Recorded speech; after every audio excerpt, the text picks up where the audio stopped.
आपका नाम? मेरा नाम विक्रांत सिंह। विक्रांत जी, इन दिनों सोशल मीडिया पर वीडियो वायरल हो रहा है चरथावल विधायक पंकज मलिक और पुरकाजी विधायक अनिल कुमार। क्या लगता है किस तरह से एक छोटे से मुद्दे को जातीय रंग देने की कोशिश की जा रही है? देखिए, राजनीतिक मुद्दा था, इसको जातीय रूप दिया जा रहा है और हम इसकी घोर निंदा करते हैं। आप समाज को बांटने का काम कर रहे हैं मंत्री जी, हम इसकी घोर निंदा करते हैं। रही बात पंकज मलिक की मैंने वीडियो देखी है। विधायक हैं वो, छत्तीस बिरादरी के नेता हैं, उनकी मैंने वीडियो देखी। उस वीडियो में कोई ऐसी बात नहीं थी जो दलित विरोधी बात हो। इसको जातीय रूप दिया जा रहा है। उनका निजी, मंत्री जी का निजी स्वार्थ तो उसमें हो सकता है, लेकिन समाज का कोई स्वार्थ नहीं है इसमें। लेकिन वायरल वीडियो में पंकज मलिक जी जो है गुंडा बता रहे थे कभी मंत्री को। वो जब शुरू में मंत्री जी ने समाजवादी पार्टी को गुंडा कहा, ये गुंडों की पार्टी है, उसकी प्रतिक्रिया है। इससे अलावा क्या है? आप मुझे एक बात बताइए, जब समाजवादी पार्टी में ये मंत्री जी जब आए थे, तो जब नहीं पता था इन्हें गुंडों की पार्टी है। इन्होंने वोट लेके, जब समाजवादी की वोट लेके, जब गठबंधन हुआ, वोट लेके जब जब उन्होंने पंकज मलिक ने जब ये कहा कि आप इस्तीफा दीजिए अगर आपको गुंडों की पार्टी लगती है तो जब तब इन्हें इस्तीफा देना चाहिए, तो उन्होंने गलत बात क्या कही? बिल्कुल सही बात कही जब आप कह रहे हो। देखिए, पुतला दहन करना, देखो मैं कह रहा हूँ ना, मैंने वीडियो देखी है। वो उस वीडियो में कोई भी ऐसी बात नहीं है जो पंकज मलिक ने गलत कही है। जो पुतले दहन की बात है उसकी निंदा करते हैं। वो पुतला जो है निजी स्वार्थ में तो दहन करा जा रहा है, लेकिन समाज ने उनका पुतला दहन नहीं करा। ये गलतफहमी है मंत्री जी को। मंत्री जी ने कहा है कि अपनी जाति का नाम लेकर कहा कि बच्चा जो है चक्कर हजम नहीं हो रहा, बर्दाश्त नहीं हो रहा। देखिए, पंकज मलिक पे और नरेंद्र मलिक। मैं आपको एक बात कहना चाहता हूँ। जो सवाल पूछे गए हैं विपक्ष द्वारा, वो मंत्री जी से पूछे गए हैं, वो दलित के बेटे से नहीं पूछे गए हैं। मंत्री, वो कैबिनेट मंत्री हैं, वो दलित के बेटे से पूछे गए हैं। आप उसको जातीय रूप क्यों देना चाहते हैं? मुझे तो ये समझ में नहीं आ रहा है। आपका निजी स्वार्थ है इसमें। मंत्री जी ये भी कह रहे हैं हमारी वीडियो में कि उनके ऊपर उन परिवार में कोई एफआईआर नहीं है, आज तक कोई मुकदमा नहीं है, लेकिन कई तरह के उन पर जमीन हड़पने का आरोप कर रहा है। देखो, सुनने में तो हमें भी आया था, वो ज़मीन थी पचेंडे की।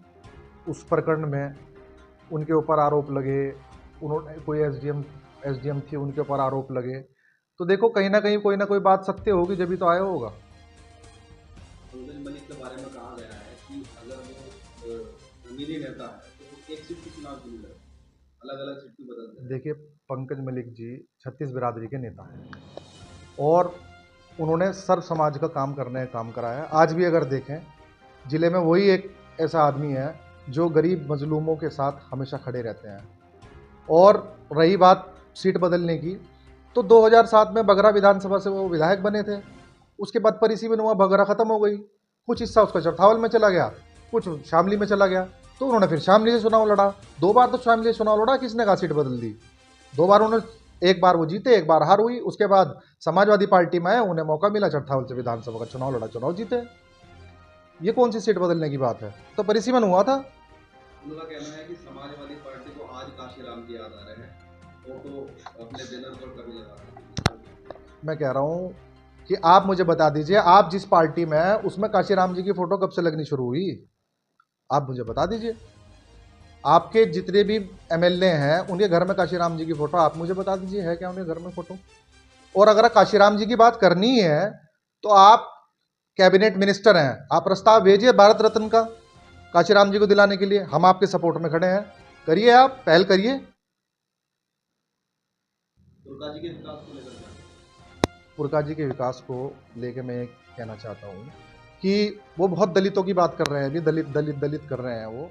मुझे एक बात बताइए कि जो पुरकाजी कस्बा है और जो पुरकाजी का ब्लॉक है, वहाँ पे तहसील की मांग हो गई, बहुत दिनों से चली आ रही है। आप तो कैबिनेट मिनिस्टर हैं, आपने आज तक वहाँ तहसील नहीं बनवा पाए। दूसरी बात, वहाँ जो बच्चे हैं वो कॉलेज नहीं है, वहाँ पे महिलाओं का, बच्चियों का उन्हें कॉलेज नहीं है। उस मुद्दे पे बात करिए ना आप वहाँ विफल हैं। उसके बाद जो सोनाली नदी का बांध है वो आज तक नहीं करवा पाए आप। और वहाँ पे जो इंडस्ट्रीज लगी हैं, आप मुझे ये बता दीजिए, दलितों के बच्चों को, कितने बच्चों को आपने वहाँ रखवाया है? आप दलित हितैषी हो। आप दलित की बात करें तो मैं आपको एक और चीज़ बताना चाहता हूँ। जब से देश आज़ाद हुआ था 1947 के बाद 2015 में जिला पंचायत अध्यक्ष जो सीट थी वो पहली बार महिला सी आई थी। और आपने जिला पंचायत चुनाव लड़ने का उसमें काम करा था, हमने भी करा था वार्ड नंबर 4 से, हम उसमें जीत गए थे। आपका क्या रोल रहा था, जग जाहिर है इस बात कि आपका क्या रोल रहा था। आपने दलित विरोधी आपने काम करा था, हमने दलित विरोधी या पंकज मलिक के परिवार ने दलित विरोधी काम नहीं करा, आपने करा दलित विरोधी काम। आपने जितने भी दलित के बच्चे हैं आज तक 2007 से 12 तक, 12 से 17 तक और 22 से अब तक, आप मुझे बताइए कितने बच्चों के आपने दलित बच्चों की आपने नौकरियां लगवाई। आप पीसी करके आप उजागर करिए ना उनका नाम। आप दलित कितने हितैषी बनते हैं, सिर्फ आप ये दलित का मुखौटा पहनकर और सहानुभूति बटोरना चाहते हैं, और कोई बात नहीं है। और रही बात, आपने एक बात और कही थी पंकज मलिक जी के लिए कि वो तो विरासत की खा रहे हैं। अरे मैं एक बात कहना चाहता हूँ, जिस पार्टी से वो 2 बार विधायक रहे हैं उस पार्टी का जनाधार क्या था। अपनी मेहनत पे वो 2 बार कांग्रेस से विधायक रहे हैं। और मैं तो आशा करता हूँ, आप कह रहे हैं कि भाई एमपी साहब का, हरेंद्र मलिक जी का उनके ऊपर आशीर्वाद रहे, वो लेते आए हैं। मैं तो कह रहा हूँ 2027 में आपको भी उनका आशीर्वाद मिला। बड़ों का आशीर्वाद हमेशा मिलना चाहिए, मैं ये कहना चाहता हूँ। जिला पंचायत चुनाव से अब तक आपको मौका नहीं मिल पाया, जिला पंचायत चुनाव लड़े उसके बाद मौका इसलिए नहीं मिल पाया कि भैया 2017 में भाई अलायंस हो गया था, कांग्रेस पे वो सीट चली गई थी, गठबंधन धर्म हमने निभाया, हमने दीपक मंत्री जी को चुनाव लड़ाया। 2012 में विशेष परिस्थितियों में अखिलेश जी ने इनका टिकट कराया, जो आज ये कह रहे हैं ना कि मेरा पैनल में भी नाम नहीं भेजा था। अखिलेश जी ने विशेष परिस्थितियों में इनका नाम भेजकर टिकट कराने वाले अखिलेश जी हैं, जो ये आज बात कर रहे हैं ना कि मुझे समाजवादी पार्टी ने टिकट नहीं दिया। उन्हीं की बदौलत आप आज एमएलए हैं और मिनिस्टर हैं, मैं ये कहना चाहता हूँ।